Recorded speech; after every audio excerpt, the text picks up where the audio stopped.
औज़ुबिल्लाहिमिनश्शैतानिर्रजीम बिस्मिल्लाहिर्रहमानिर्रहीम सल्लल्लाहु अला हबीबिही मुहम्मद व अलैहि वसल्लम। अस्सलामु अलैकुम वरहमतुल्लाहि वबरकातुहू। उम्मीद है कि आप हज़रात खैरियत से होंगे। आज आपको जो नुस्खा बता रहा हूँ वो है इसहाल, दस्त, मरोड़, जुलाब के बारे में।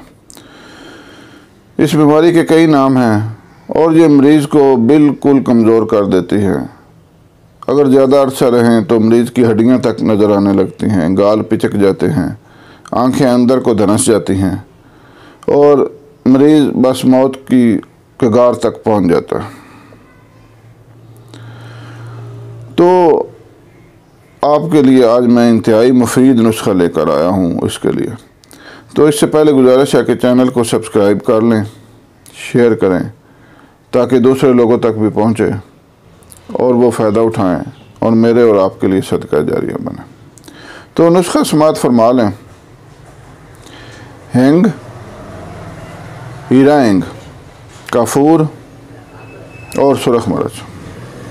इंतहाई मुख्तसर और सादा सा नुस्खा है। दोबारा दोहरा देता हूँ। हीरा हिंग, काफूर और सुरख मिर्च ये ले लेनी है आपने। इनको बारीक करके अच्छी तरह तो इनकी एक एक रत्ती की गोली बना लेनी है। मरीज़ को दिन में 4 दफ़ा 1 या 2 गोली इमरा पानी इस्तेमाल कराएं और साथ नरम ग़िज़ा उसको दें। इंशाअल्लाह 2 दिन में ही मुकम्मल आराम आ जाएगा। ये मेरा इंतहाई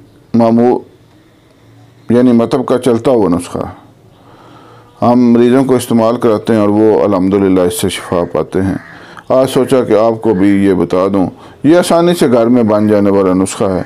आप बनाएं, इस्तेमाल करें और फ़ायदा उठाएं और खाकसार को दुआओं में याद रखें।